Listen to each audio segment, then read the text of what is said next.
Assalamu alaikum wa rahmatullahi wa barakatuh, dear brothers and sisters. Welcome to Soul of Imaan, where we seek the timeless guidance of Islam to light up the darkness of our hearts. Before we begin, don't skip this video. What you are about to learn can shield you from heartbreak, protect your dignity, and bring you closer to the blessed Sunnah of Rasulullah. Section 1. The greatest temptation ever given to man. Our Prophet Muhammad, peace be upon him, said something deeply profound. He said, "I have not left behind me any fitnah more harmful to men than women." Bukhari and Muslim. Pause. Reflect on that. Out of all the trials of this dunya, out of all the tests Allah could send, the greatest fitnah, the most dangerous trial for a man, is a woman. Why? Because your heart, your soul, your desires, they are all wired to crave beauty, to crave intimacy, connection, love, and shaitan. He knows exactly how to weaponize that against you. Women are not the enemy, but the misuse of your desire for women is the trap, the illusion, the addiction that leads to your destruction. And unless you understand it, unless you train yourself to walk away, you'll fall into a cycle that will steal your peace, corrupt your faith, and chain your heart to the dunya. Section 2. The story that Allah chose to tell. Yusuf upon him. Now let me take you back to the most powerful story of temptation and restraint. A story that Allah, the creator of your soul, chose to preserve forever in his divine book. The story of Yusuf upon him be peace. Imagine this. A young man, handsome, alone, sold as a slave, far from his homeland, betrayed by his own brothers, living in a palace, with no family, no community, no protection. And in that palace was a woman of beauty, power, and temptation. She had everything, and she wanted him. She desired Yusuf. She longed for him. So what did she do? She locked the doors. She decorated herself. She made herself irresistible, and she said, "Come to me." Imagine the pressure, no one watching, no one to stop him. A beautiful woman literally throwing herself at him. What does he do? Does he smile? Does he flirt? Does he even hesitate? He says, "I seek refuge in Allah. Innahu Rabbi asana mathwaya. Indeed, he is my Lord who has been good to me." Subhanallah. Yusuf alayhi salam chose prison over pleasure. He chose the wrath of a woman over the wrath of Allah. He chose his dignity over desire. And because he walked away, Allah raised him, from prisoner to ruler, from slave to minister, from a target of lust to a symbol of purity for the entire ummah. Now tell me, would you rather be remembered like Yusuf upon him, peace be upon him, or forgotten like the millions of men destroyed by lust and sin? Section 3. Modern Fitnah, the digital trap. Today the fitnah isn't just in palaces, it's in your pocket. Scroll through your phone, Instagram, TikTok, YouTube, half-naked women, lewd dances, inappropriate conversations, harmless likes turning into haram DMs. We've made it normal. We say things like, "She's just a friend. It's just one picture. I'm not doing anything haram." But your eyes are soaking in poison. Your heart is drowning in desire.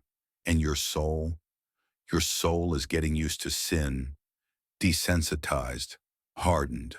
Brother, sister, every time you look at something haram, every time you fantasize about someone not halal for you, every time you entertain forbidden intimacy, you are letting go of your power. You are selling your strength for temporary pleasure. And wallahi, that pleasure, it never lasts. It leaves you empty, ashamed, guilty, and farther from Allah. Section 4. What walking away really means. So what does it mean to walk away from women? Does it mean you hate them? Avoid them forever? Live like a monk? Number. It means you walk away from temptation, from zina, from haram connections, from lustful gazes, from every path that leads to disobedience. It means you value your relationship with Allah more than a fleeting conversation. It means you choose dignity over desire. It means you love your akhirah more than you love your nafs. When you walk away, you're not losing, you're winning. You're winning the war against shaitan. You're earning the admiration of angels. You're securing your seat in Jannah. And more importantly, you are earning the love of Allah. Section 5. Real power is restraint. What is power? It's not found in muscles, or money, or attention from women. Real power is when your desires scream yes, but your soul says no. Real power is when you can look at temptation, stare it in the face, and turn your back. Real power is restraint, because only the strongest can resist. Only the most sincere can walk away. Only the most faithful can say, I fear Allah, even when no one is watching.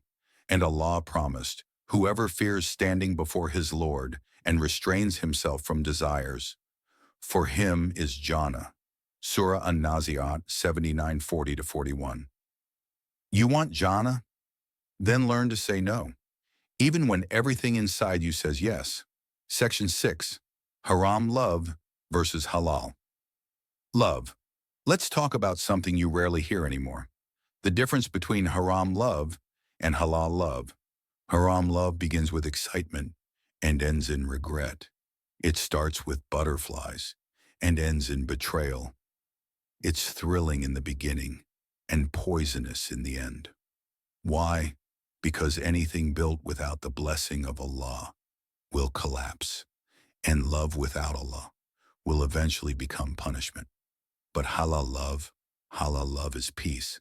It's built on respect, purity, commitment, nikah, barakah, sincerity. It's not rushed. It's not secret.